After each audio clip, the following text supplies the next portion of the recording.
ये हमारी बात के कोनो संकट ऐसे पड़ी कोनो दुख विपद तो हंसे नहीं से तोरी पर ना तोरी पर औरी विपद पड़ेला। हम तो जानेला कि तू दुनिया के विपद ना देबी तो तोरी पर विपद पड़ी रे माई। कितना तू गौरव आ जाई रे खाली यादव जी के देख के गरम है। यादव जी के का करबी यादव जी जोरम डलते ना हो तो जोर में न रहो।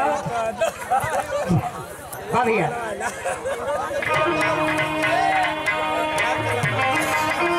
अरे सात नदिया परम से मोरा भैया आइलो रे नादी मोरा भैया आइलो रे नादी अरे सात नदिया परम मोरा भैया आइलो रे नादी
क्या बात है तो हमनी को घर का माई बहन लो धान के बिया उखले बाड़ी कैसे हमारे लिए बुढ़िया का छाल मर लेबा कैसे मर लेबा हो आ कैसे आई जवान की मार करी। वाह क्या बात है बारी कथा।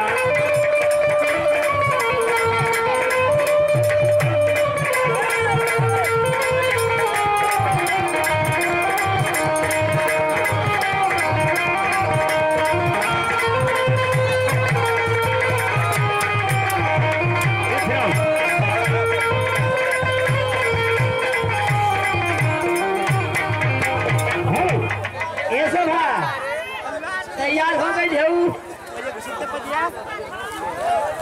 कैसे फंस जाते रे हर जइया है निया यादव जी से फंस जाते हैं हमसे खोजी चलावे ला करे के ढेर फंसी तो ढेर हुआ में चलावे नहीं यादव जी। ए बुढ़िया भौजी है अरे तू आई तो फंस लेलस लेकिन आई तू का करथिस हो वो दोनों जोक से डरानी सो भाई और तो कह दे के भर भर के जाबी मंगवा ले सो। सुना हो बुचिया तो हम लोग को जोर से डरा थे नहीं तो मरने भरे है निया तो है निया। अरे हर जइया सुने अरे जोक है करी पति हो रे जब वो मौका पर धरी तो मोटा के इतना मोट हो इतना बड़ा आज धरी में जब दर्द न करी खाली चुन चुनाही अब कोई भी तो लिबिर लिबिर करी। सुनो का हम यादव जी का रोपे जाते हैं तो जो अकेले देवी चाय में तो ऐसा कुछ मिली ना तो अकेले चाहे नहीं बजरंगी यादव जी तो रोके जाते हो। अरे वो तो बहुत प्रधान पद के भाई प्रत्याशी हैं हमारे बजरंगी यादव मीरपुर सराय के रहने वाले हैं।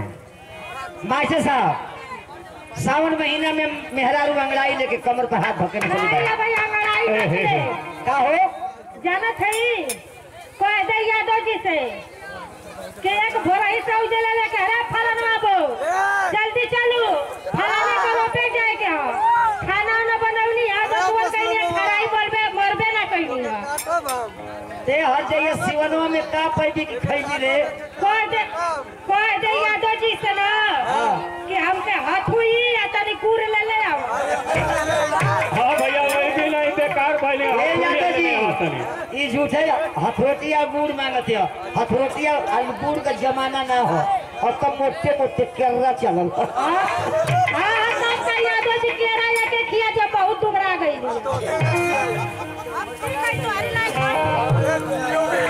पैर धरा लो पैर धरा लो। अंगड़ाई लेके मेहरारू न चले बड़ी कमर पर हाथ धोके सावन महीना में रिमझिम बारिश में अच्छा ले बढ़िया लगा ला हाँ। सब गोड़ ढाका नौहरवा से जो कहो बोले हम गप गप वाह। अरे समना भगवा में वरमनिया चोरे नाना दी चावला भगवा मेरनिया चोरे नाना दी चावला भगवा मेरनिया चोरे नाना दी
मास्टर साहब पहले पत्थर का जाता चले हो आपको रबर का चला था ना हो बबुआ रबर का बंद करो। हमार भारत देश विज्ञान में आगे निकलल हर प्रांत से नकल में आगे निकलल। पहले पत्थर का जाता चले वो जाता को रोटी है लड़का लोग ना खैले हुई एगो लड़का कहता मास्टर साहब के बड़की माई हम जाता को रोटी खैले ही ये लड़का झूठ कहता। सामा का भात खैले हो बचवा अरे सामा का भात गरम खा लो छुलुक मुक्ति धले हो। हमारी का घर का माई बहन 2-4 किलो गेहूं लेके अरे गोड़ा मत चढ़ा रे भाई ये बसुरा भैया गोड़ा मत चढ़ा भाई देख हमके तकलीफ सुना ना चढ़ाई तो कुकुरे से बड़ा हेल दे हम मेरा भी तकलीफ होती है हमके ए वो जी रानी रानी लोग चलवा ले आती सही मास्टर साहब कौरे में मेहरारू रहा के जी लेकिन कौन गाँव है ये मीरपुर सराया हो लगत है मीरपुर सराय में के उमर ना हकिया के हमन में झीक डाल दो जा। चल ले अरे आई मर्दे लोग ना हम झीक जाने वाला रे। ए पगली हम ना डर आओ। ए बुला के नहीं अरे मोरी पीछा वाला राजा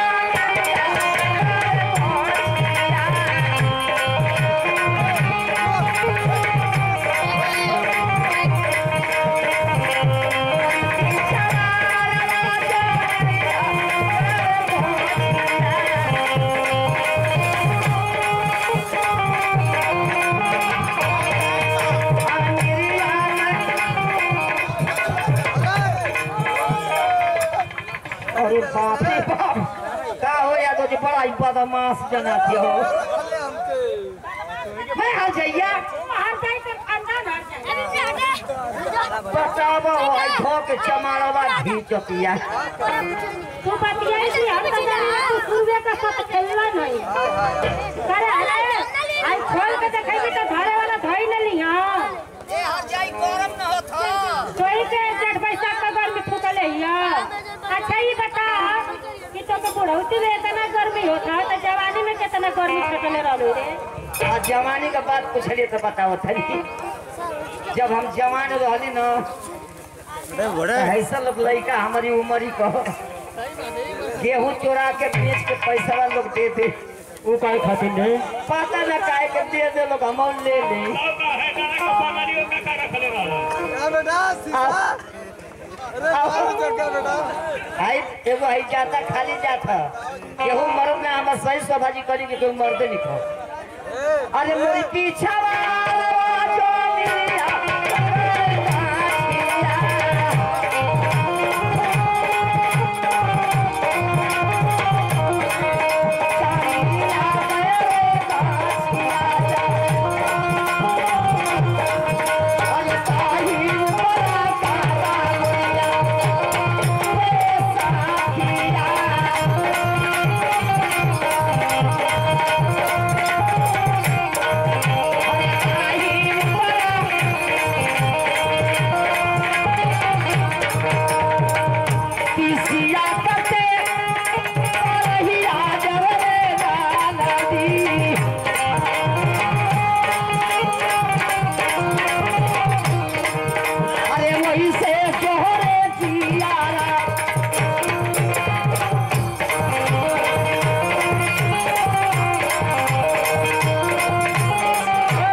यदुवंशी ढाबा मीरपुर।